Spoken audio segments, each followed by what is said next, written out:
there's nothing scarier than going into a room full of strangers who've never heard of you before and will never hear of you since, and to make them laugh.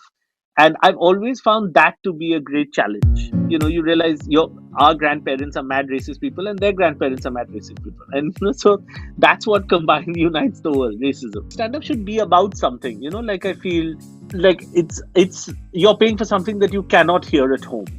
Like I always thought that if you tell it well enough and simply enough, audiences should not sit there and be like, why is he giving us a lecture? It shouldn't be that. It shouldn't become a TED talk. And the stand up should be different from what they can discuss amongst each other. What is the comedian's perspective, right? Like, we have a job.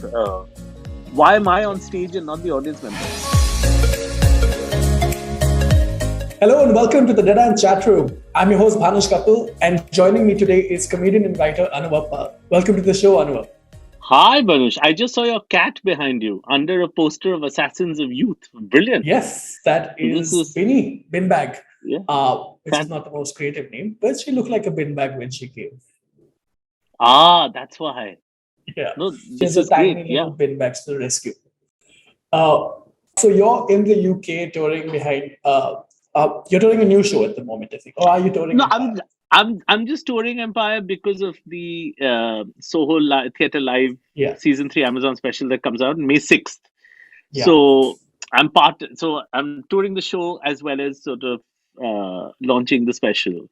I don't have to do anything; it just drops. But I have to sort of talk about it in different platforms as well as do snippets of it around small clubs in the UK. I mean, the interesting thing is that I kind of like the culture of club comedy that exists here. I think in India, a lot of uh, our comedians sort of didn't have to do that because we didn't have comedy clubs, so they just directly went to YouTube and became superstars. So um, I think that it's interesting because we've got a culture of superstars of comedy in India, mostly because of social media. And interestingly, in this culture, you have hundreds of comedians who are working a club circuit because there are so many clubs you can work at on the weekend who nobody's heard of. And you could go in there and kind of refine things, etc. Which is fun, exhausting, but it's a different kind of craft, that you could sort of work on jokes in front of complete strangers, etc. Whereas when you look at sort of big local comedians, Indian comedians, they can come and sell out any auditorium. They can rent any hall. They can rent a cemetery if they wanted and sell it out, like, because their audience is already here, so they don't have to sort of go. I like the challenge of just going in front of absolute strangers who are not from my country and telling jokes. Yeah. And so this is part of the season 3 of Soho Theatre Live. Yeah. That is being released, special. So tell us about that, how that happened, and how excited were you? Because there's a bunch of really interesting names who are also part of the season. A lot of British comedians this season. Aditi Mittal has done it, I think. She did season 1. I don't know if they had any comedians from India for season 2. They had Sindhu V, but she's British comedian. And then they have me for season 3. And the show came out of Soho Theatre. Basically, Soho came to Bombay when I was doing a very different version of Empire. It's about 5-6 years ago. And I've done, and they were the ones who sort of were kind enough to bring me over to the UK and say, why don't you do 10 nights in London? Because I didn't have any sort of base in London at the time. And that's how it began. And then over 3 years, then they took the same show to Edinburgh, and I did 60 shows of that there. Then came back to London, did another 10 shows, then toured with it. So by the time we recorded it, it's like an ISC exam. Like, you knew the show so well in your head that you just had to go and repeat it. But even then, after doing 500 shows, what I love about British audiences is there was one night in the middle of Omicron where I was doing warm-ups for Soho. And I've done the show maybe 500 times. It's a regular night. I was doing 6 warm-ups. This was the 4th warm-up. And every other warm-up had gone very well.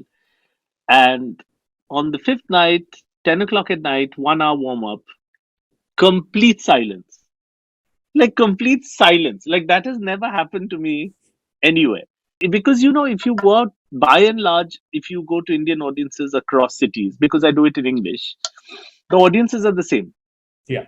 If you do comedy in a regional language, if you're a big North Indian comedian, then I can understand how you'll have an issue in Chennai or Trivandrum, etc. But by and large, if you do English audiences in five-star hotels, your Yeah. audiences will be the same. All their reference points are the same. They are of the same category of Yeah. person. So it's you're immaterial whether you're doing a show at ITC in Chennai or you're doing a show at Hyatt in Delhi. It makes no difference. Here, I the weird thing is, one night you can get a huge laugh. The next night you can get complete silence. You just don't know. You can do 400 shows, and so you have to be on your toes every time because you just don't know, because the big world city, you don't know who's coming in. Um, so I got complete silence 2 nights before we recorded the Amazon special, like silence, which is great. Um, and then I was like, shit, what's happened? Like, is the special not working? And they were like, no, don't worry. Most, this audience were probably, the homeless people who've come in for free tickets or whatever. So maybe they were not even English speakers, whatever, doesn't matter. But then you start worrying, right? Like you think, is it your problem? Did you mess it up? It's a last minute So yeah, reminder not to get too comfortable. yeah, exactly. It's a nice punch in the face. Yeah. So you started writing this show in India before the sort of British opportunities to perform it in the UK came about.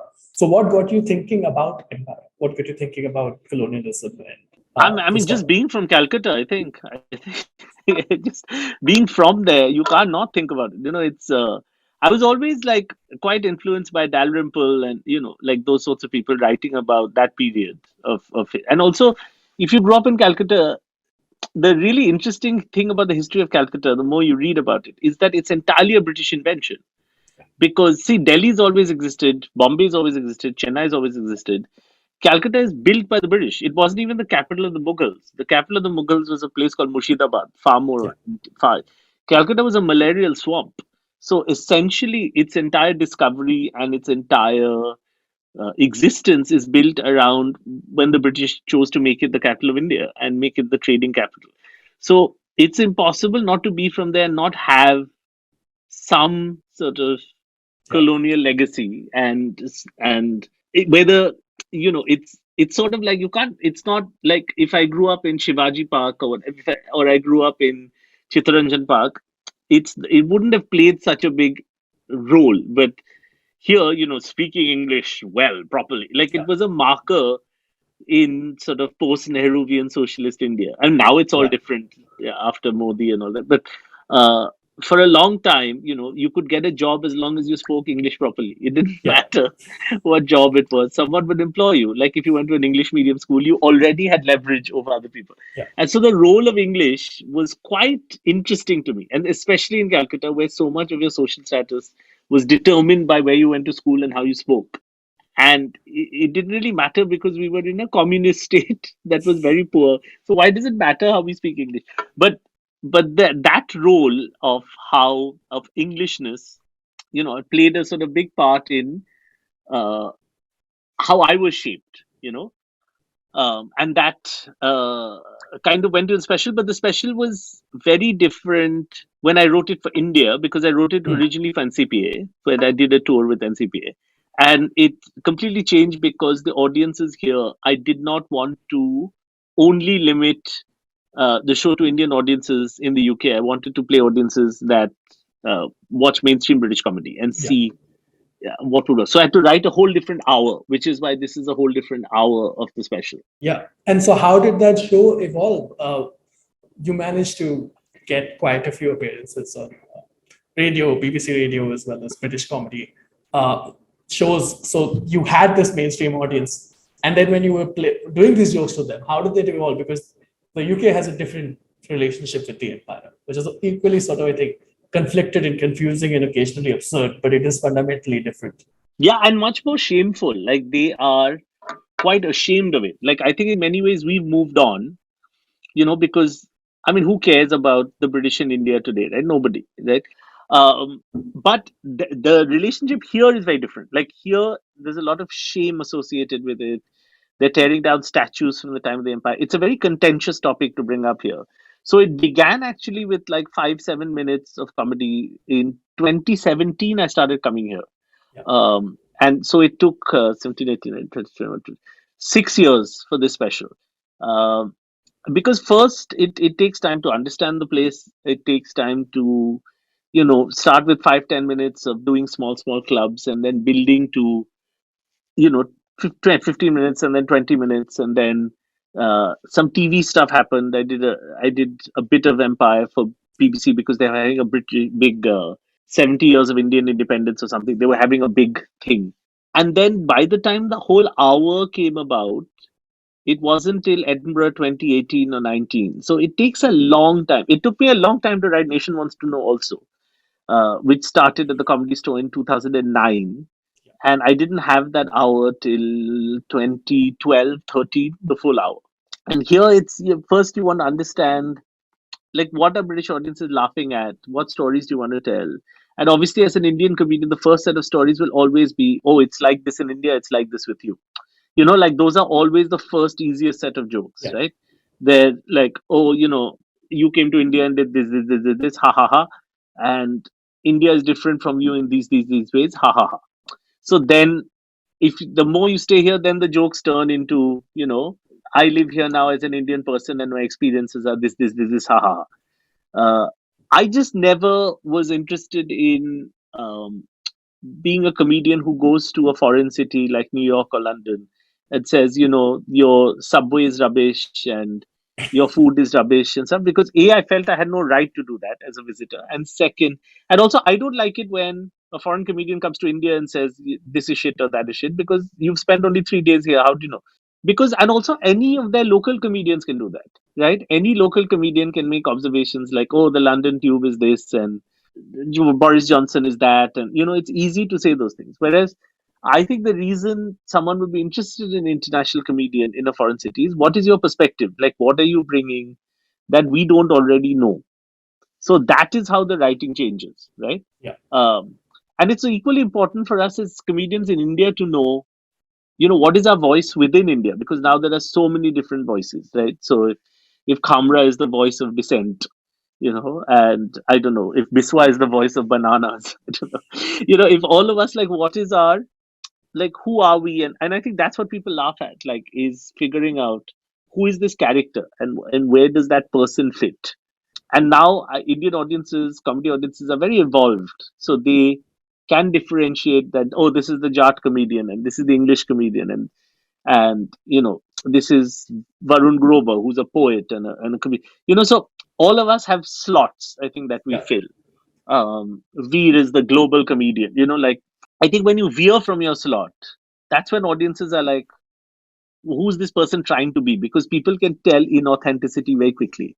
So I think it's sort of a long-winded, serious answer, but I do think comedy is like any kind of, it's like theater or any other kind of craft. Only the way I always look at comedy is very close to the music business. Like, I Mm. think of writing jokes like writing songs, and I think of touring in comedy very Yeah. much like how a musician would tour.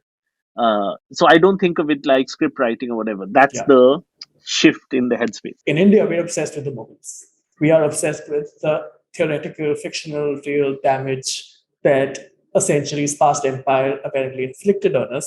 While in the UK, there is a certain section of politics and society that's obsessed with their empire, where they were Yeah, correct, subjugating and objecting. correct. But there is this, like, there is, I think, this common appeal to nostalgia that drives politics Yeah, for a lot of these countries. You've like, and especially since empire is the empire you're talking about is the preeminent empire of the modern I world. mean, the Do those British were conversations foreign. make it into the material? Yeah, the British were foreign, right? They were foreign Yeah. people who came and lived in India. Now, I mean, I know that our government would like us to think otherwise, but was Akbar and Babur foreign? I don't know. Humayun, I mean, they'd all lived in India their whole lives. I mean, I don't know if, whereas the Viceroy of India came for four Yeah. 5 years and left, right? Uh, there must have been British people that were born and died in India, but we're a very small number, right? Compared to the Mughals. I mean, Aurangzeb was born and raised in India. I mean, all these guys that are supposed to be sort of foreign I mean, Babur was probably the only person who was born outside India, right? He was born in Yeah. Uzbekistan or Turkmenistan or somewhere. But all the others were very they were Indians. You know, they were they were ruling India from Delhi as Indians. But I think that's the focus of the empire for certain obvious reasons.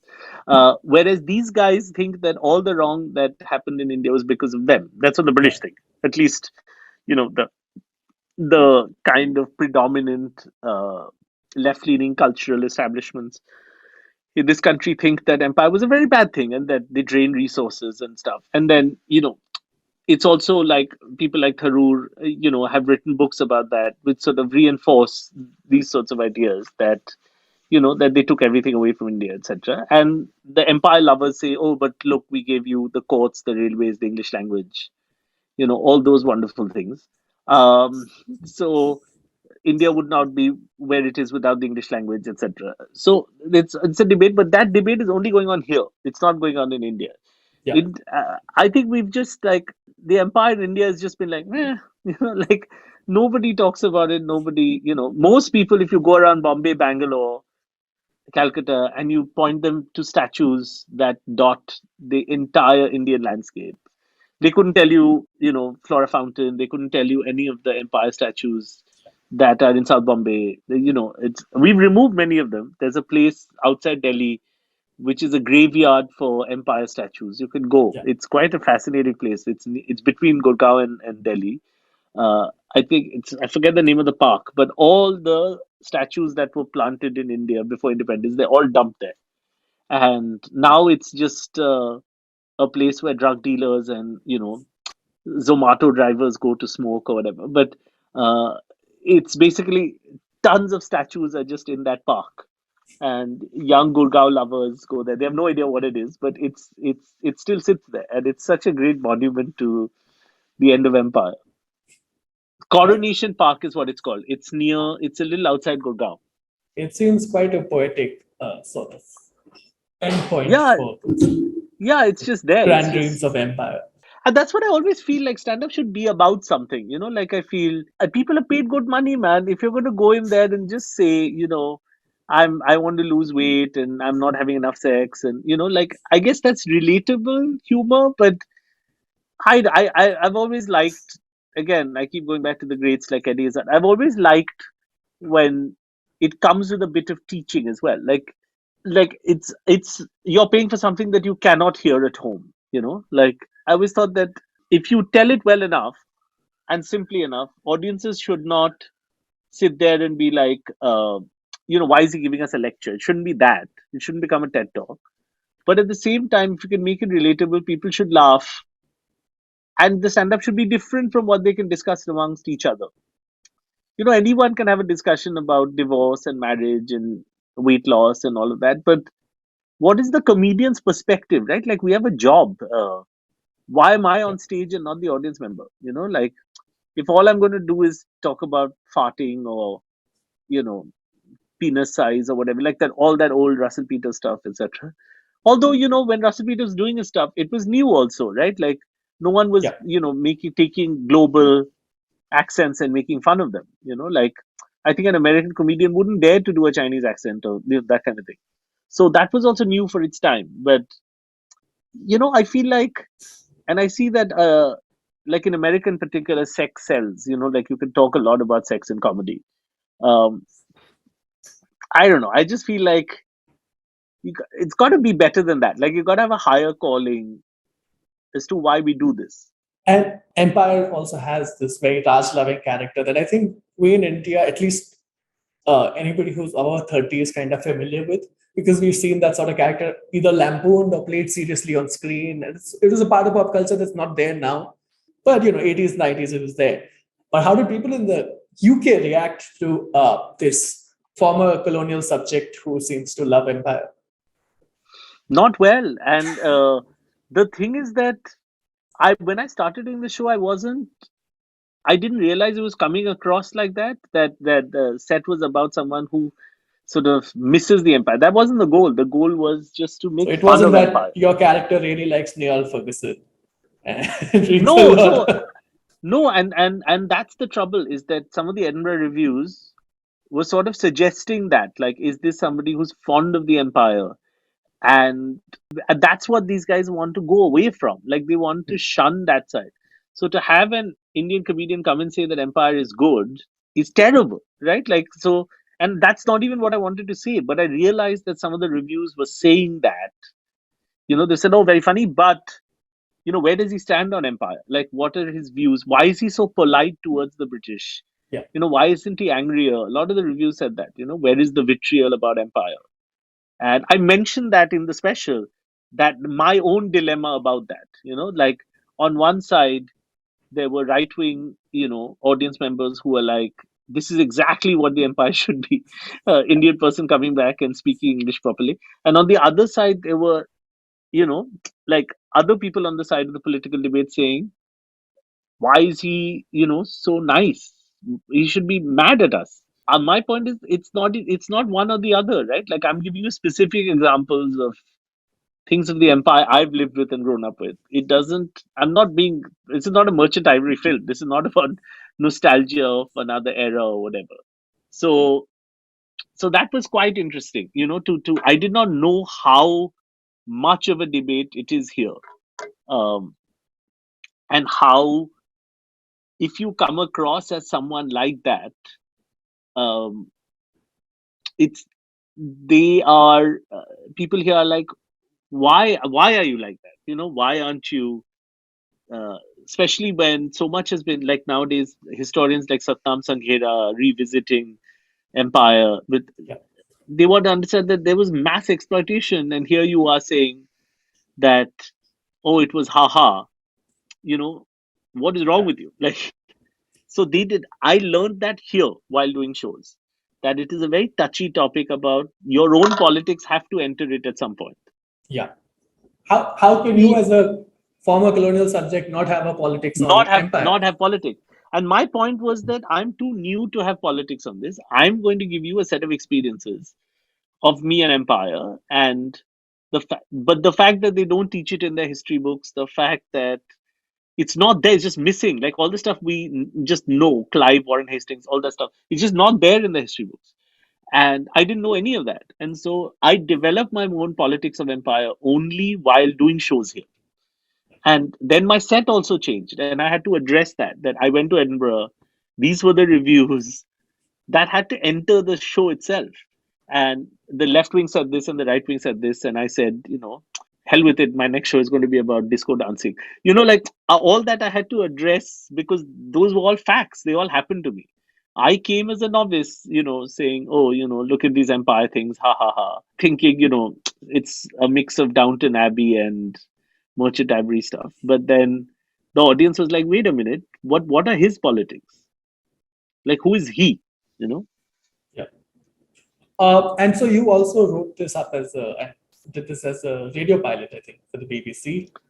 So, so for radio, we did a slightly different show with Andy Zaltzman, who does the Bugle, Oh, where that we was, looked yeah, at statues of empire. We looked at yeah, buildings in Calcutta and London, and the next yeah, plan was to do Bombay and Manchester, the industrial hubs, to look at what buildings remain, and what yeah, each of those buildings meant for empire. And we didn't realize at the time, but we looked at statues also, and we didn't realize how contentious statues would become later. yeah. Is there a TV show in the works? Because I believe that was something that you were at one point talking about. I wrote a sitcom. Yeah, It stars Stephen Fry and Rasika Dugal, yeah, and it went to BBC Radio. I can yeah. it. We were supposed to shoot in the pandemic, but because of the pandemic, it didn't end up being a TV show. The original plan Okay, was a TV show, but it's now a radio pilot, okay, and it played on BBC Two. And I'm still hopeful that we might revive it for TV. okay. Like, so you've spoken before. I think you've written in your columns as well about, like, how the NRI, the diaspora audience is shifting away from, say, the Indian urban audience, and how, like, from the 2000s, where I think everyone was kind of melding into this globalized mesh where everyone is talking about the same things, that divergence is happening. And as someone who's a comic who has a foot in both worlds, how do you navigate that? Like, would you perform this version of the empire in India, for example, or would it be a completely different version? I think there are three entirely different audiences. So the Yeah, mainstream British audience is one audience. The NRI Indian audience is a completely different audience. And then there is our audience, which is the international Indian first generation audience, who would understand some of empire, but are much more interested in contemporary India and what's going on. The NRI audience, so the British Indian audience, they have no view on empire. Like their British experience is only from when their grandparents came here in the 60s. So they might have some reference points about India, like, Punjabis have large weddings and, and Indian grandparents behave like this and Indian uncles are like this, but they don't have any notion of, the British in India and colonization and English language and any of that, because their notion of India is very different. So you almost have to do three different sets for three different audiences. Contemporary India is interested in very different things. yeah, Contemporary India is like, make fun of Swiggy Smart or whatever, like some delivery that's going to show up in 4 minutes, make fun of that. Tell us about India here and now, make fun of Shark Tank India, whatever is in the zeitgeist. yeah, Whereas contemporary British Indian audiences are interested in like Indian characteristics, yeah, like, oh, as broadly as Indians we do this and white people do this and we do this, etc. Whereas British audiences are more interested in history. They're interested in our relationship with India and not so much about race. Whereas British Indians are very interested in race, ethnicity, their place in Britain. Obviously, because they play. It's each segment is a yeah. very different demographic. Whereas Indians are not interested in race or ethnicity because we live in India. Like that's not a big factor. But we have our own problems. Yeah, we have We have caste. politics, caste, which many comedians don't talk about. I think some comedians talk about. And how do you balance your time between these, or do you tend to You like just have focus to on one? you have to look at them as three different sets. You just have to look at them as three different, unless you are a big global comedian like we, who sort of carries his own audience with him. So there he gets a mix of but he gets a lot of first generation Indian audiences who happen to live in these countries, so he can talk about, say, Indian things, and they'll all relate. Um, but if you are playing very different audiences, then you have to switch because Yeah, then the other set will not make any sense. Like if you talk about gin and tonic and tea and rugby and British clubs and things left behind in India, the NRI audience has no relatability because they grew up here, yeah. in schools that they found racist or where they were an ethnic minority, so their relationship with Britain is very different. And so apart from the comedy, you're also doing. You're busy with a lot of stuff. So you've got a couple of podcasts. Our last week with Kunal Rai Kapoor, and you're also a regular and on Andy's also with the Bugle podcast. You've done a bunch of radio. Uh, you've also written a bunch of TV, like Wakalat from Home. How do you balance all these commitments, and like how do you shift between the process of like say comedian versus scriptwriter versus actor as well? Yeah, so the thing is that the difficulty is juggling between UK and India, because the difference is that in UK stuff gets planned way in advance. So they'll tell you what shows you have for next year. Yeah, It's that much in advance. Whereas you know how it is in India, right? They'll call you, say, remember you wrote that script 6 years ago? I said, yes, we want to shoot tomorrow. So yeah, in India, you have to be on the fly, right? Ready on the fly because suddenly things can come up. We need yeah, you for a corporate show in Chandigarh this evening. It's you'll only get the call in India when it's sudden. So that yeah, is the fundamental difference, I think, in juggling. That in a career like this, you can't really plan. Like unless you set out a tour or stuff and you say no to a lot of things. And I'm very envious of comedian colleagues who can sort of plan their life yeah, and they have a big enough audience where it doesn't matter. They can say no to things.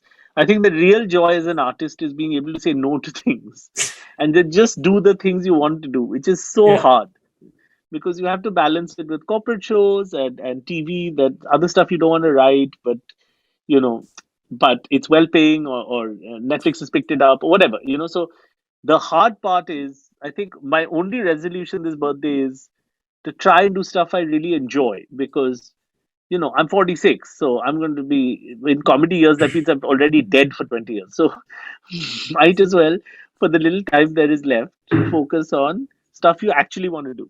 Books as well. Are there any more books in the pipeline? Yeah, so Chaos Theory was a play of mine that Yeah. then they turned into a novel. President is Coming was a film which Kunal Rakapur directed and Rohan Sippy produced, that then became a book later on. So I do want to. I'm right now working on a script about biryani, so I don't know where that will end up. But yeah, I do want to, like I said, focus on stories, and just use a little more of my time as my time. Like the biggest problem in comedy is that our time is everybody else's time. Like, oh, we need you for an ad, or we need you for this, and we're always just running here and there. Whereas it would be nice to write a sitcom or something that is a sitcom that you want to write and work with friends. And I have some favorites. I'm completely nepotistic from that perspective. So and it's not even hard to guess my favorite people. It's Kunal, and I'm very fond of Rasika and Konkona and Tilottama. And a bunch of people that I've worked with, for Gopal Dutt, Sumit Vyas. Yeah. I think these people are comic geniuses, and it's just such a pleasure to be able to get them together in something. So I always want to write with, knowing certain people in my mind, uh, because I'm just so fond of them. And then you come to set and you work with people like that, and it's such a pleasure because I don't know, I especially when you're making something like TV or radio, I find it very hard working with strangers. Especially And if they don't so, have a sense of humor. Yeah. yeah. And so, looking beyond the empire, you got a new show as well called Democracy and Disco Dancing, I believe. Yeah, I Uh, did that. Yeah, I did 2 years of that in the UK. I toured ah, with it. It was I wrote that after Empire, but then the Empire special happened, so I went back to Empire to record the special. But Democracy and Disco Dancing is my relationship with the film Disco Dancer. okay, yeah, which you, I believe, have written about before as well. Yeah, I read about it in a column or something. yeah. So I wrote a book about Disco Dancer, and Ah, the director wanted to arrest me for he thought I was making fun of the film, and I wasn't. It was a tribute. I think it's the greatest film ever made, and he thought I was, messing around and making fun of him, but I wasn't at all. And it's basically my relationship with B. Subhash, the director of the film, and Bapi Lahiri and Mithun, and interviewing them for the book, and also why it's the greatest screenplay ever written and the greatest comedy film of all time. Because the climax of the film, if you haven't seen it, is a disco dancing dance off in which one yeah, yeah. character dies. The bad guy dies because he's out disco danced by Mithun. And never, even in the 80s, did we make a film like that good and that brilliant. So yeah, and I wanted to tell that story for UK audiences, and I'm not brave enough to take that story back to NCPA or something as yet, because it's just literally telling the story of Disco Dancer. And yeah, so lots of young people haven't seen the film, and or even if they've seen it, they take it seriously. So I highly recommend watching Disco Dancer. Yeah, absolutely. And on that note, I think we're running out of time. But before we go, anything Indian fans can look forward to in 2022? Yeah, I think the big thing is the big sort of, hopefully it's an announcement. I don't know if I can convince Kunal, then our last week will be back. Okay. And we were on a break, but we're trying to be back for good. We were on Spotify for a long time, but now I think we'll try to go on our own, and it's in the works. But I just want to tell because we've got lovely our last week fans who are all slightly disturbed like us and slightly off kilter, and basically it's a show where we discuss conundrums, where people send us Yeah. conundrums. And I've begun to think that our listeners are more messed up than we are. I thought we were messed up people. But then our listeners are next level, and their conundrums are superb. I think the greatest conundrum we've ever got is this couple had moved in. I think they started living together. They were not married. And I think the woman wrote to us saying, so in our relationship, I've started putting my soap, next to his soap, uh, when we shower. But then I've lately realized that he's been pushing my soap to the side, and his soap is taking up more space. And I'm not ready to commit that much to the relationship. And, and I was like, this is brilliant. I mean, we can give up now because this is exactly why we started the show, which was That's tiny a Indian conundrums. that's an Uh, amazing writing prompt.